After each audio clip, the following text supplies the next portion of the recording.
Audiobooks and beyond. The Shadow of the Sunken Chest, narrated by Mike Walters.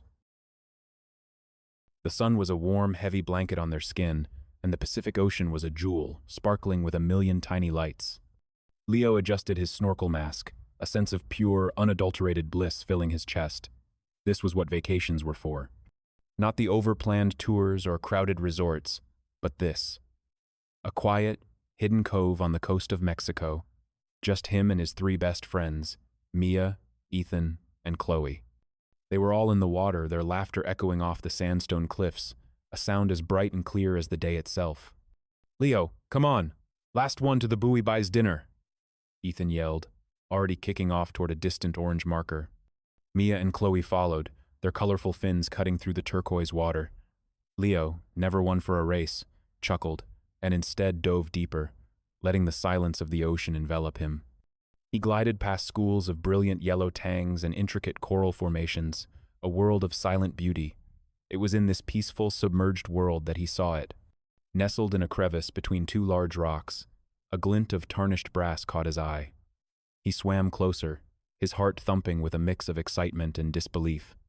It was a treasure chest, no bigger than a shoebox. He reached down and, with a gentle tug, dislodged it from its resting place. It was incredibly heavy, impossibly so for its size. Without his life jacket on, holding the chest would have caused him to sink below the surface. The weight felt less like gold and more like an anchor, a solid, unyielding object that seemed to defy the physics of the water. He imagined it was packed with solid gold bars, an ancient pirate's fortune, and a thrill shot through him. This was the kind of find that changed everything. Getting it to shore was a Herculean effort. He had to swim on his back, balancing the chest on his stomach, his legs burning with the strain. He could see his friends had already made it to the buoy and were now watching him with confused expressions. When he finally stumbled onto the warm sand, gasping for air, he collapsed next to the chest, his body trembling from exertion. "What is that, a cannonball?" Mia joked, leaning over to inspect it. The chest was a dark, waterlogged wood, bound with oxidized brass. The clasp was a beautiful, intricate piece of metalwork, but it was sealed shut. "I think it's a treasure chest," Leo said excitedly, his voice raspy. "And it's unbelievably heavy. Must be a solid gold bar inside." The friends gathered around, their playful banter giving way to genuine curiosity. They took turns trying to lift it, their eyes widening at the unexpected weight. Ethan, the strongest of the group, grunted as he tried to pry the lid open with a shell, but the chest wouldn't budge. "This thing is a rock," he said, rubbing his hands. "Whatever's in there, it's not giving up without a fight." After an hour of failed attempts, the sun began its slow descent. They decided to head back to their rented house for dinner, leaving the problem of the chest for the morning. Leo, still buzzing with the excitement of his discovery, placed the heavy box in the backseat of their rented SUV, a small, black vehicle that was already baking in the late afternoon Sunday. He meant to take it inside, but the long swim had exhausted him. As they drove back through the winding, he forgot about the chest, the smell of salt and the sound of his friends' chatter filling the car. That night was one of the best they'd had. The rental house, an old Spanish-style villa with a courtyard and a small pool, was a perfect place to unwind. They grilled fresh fish, drank cold beer, and talked for hours about nothing and everything. The memory of the chest was a distant, almost forgotten detail. Leo, exhausted, fell into a deep, dreamless sleep, the day's physical toll finally catching up to him. The next morning, Leo woke up to a throbbing headache, a dull reminder of the celebratory beers and tequila from the night before. He felt for his phone, fumbled for his wallet on the nightstand, and found nothing.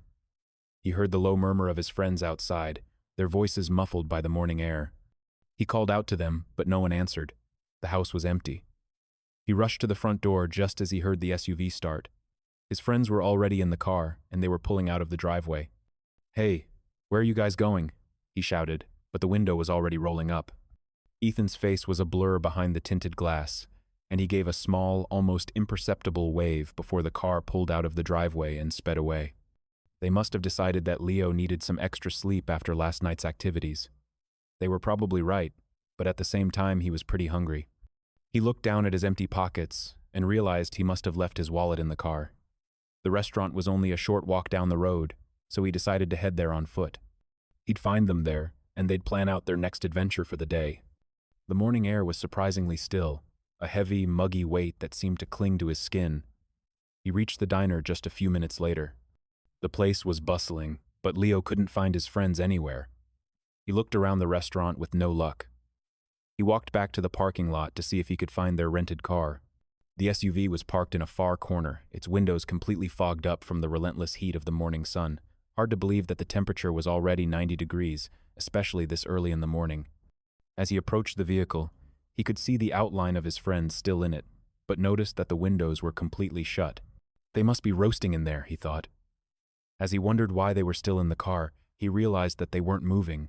None of them. He quickly sprinted to the car, his heart pounding in his ears. He tried the door handles, but they were all locked. He peered through the thick, foggy windows and saw the faint outline of the small chest on the passenger seat. He could see that the lid was ajar, a small, dark slit revealing an even blacker darkness within. He looked around and saw his friends, Mia, Ethan, and Chloe, sitting perfectly still. He banged on the window frantically, trying to shake them out of whatever trance they were in. They didn't react at all as Leo banged on the window and shouted at them. Were they playing a trick on him? What kind of game is this? No, it couldn't be a game. They were all sweating profusely in the car, the heat amplified by the closed windows. Why were they still there? No, no, no, he whispered, a desperate terror clawing at his throat. Suddenly their eyes opened. Once so full of life, their eyes were now vacant, their pupils a washed-out gray. Their faces were pale and waxy, their expressions unnaturally blank. He saw his wallet on the dash, and the car keys dangling from the ignition. He had to get in. He took a deep breath, grabbed a nearby rock, and smashed the passenger side window. The glass shattered with a deafening crack, and the hot, stagnant air of the car rushed out, replaced by the muggy outside air. The heat inside was stifling. He reached through the broken window, unlocked the door, and scrambled inside. He began shaking his friends, one by one, but they didn't react.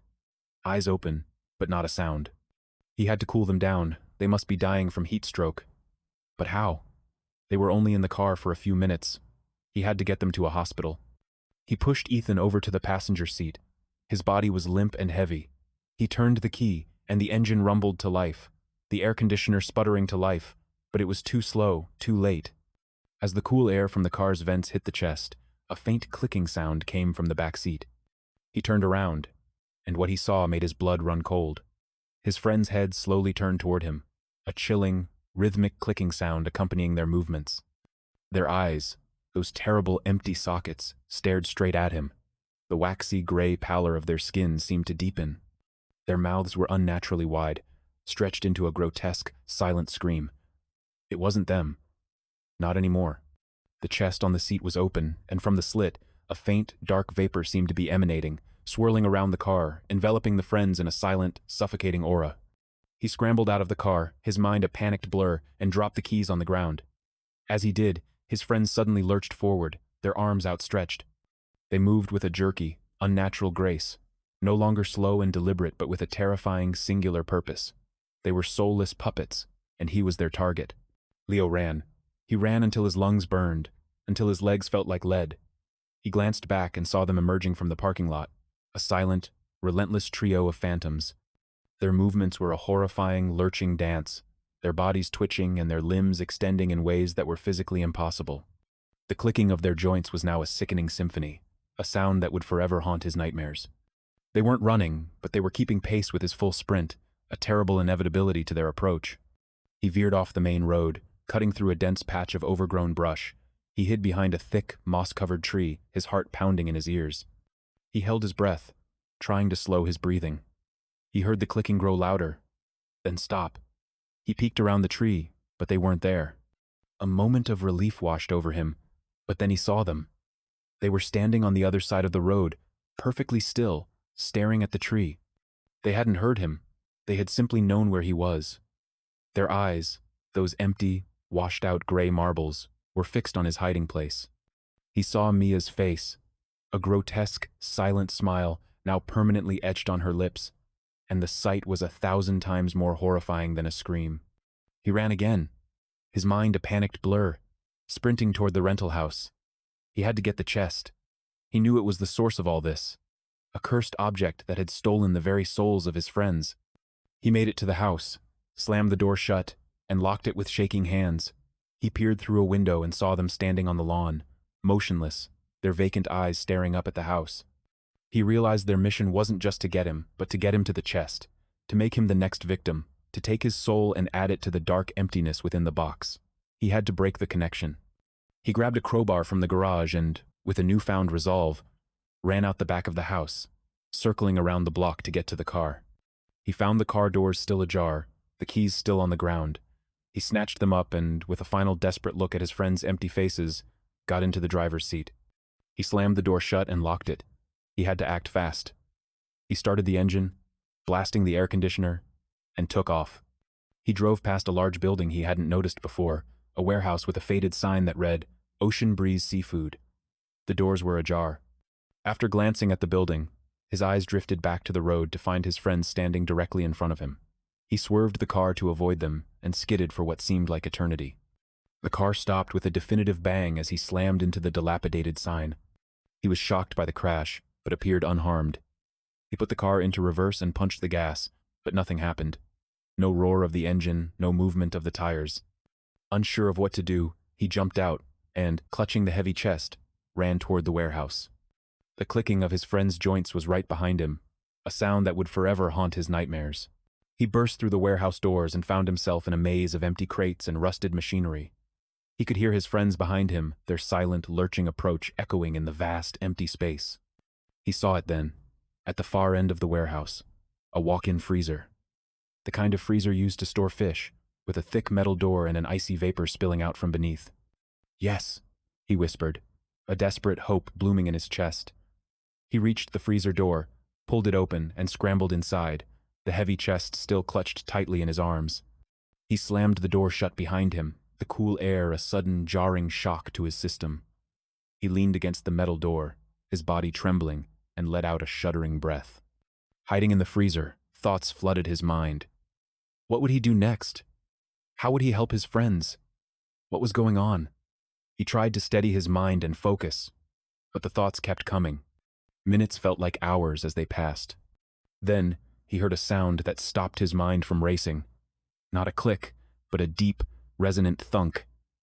The sound of the chest's lid slamming shut. He looked down. The cold from the freezer was so intense that the wood of the chest had contracted, the metal clasp had frozen and snapped the lid shut with an audible crack, sealing it completely.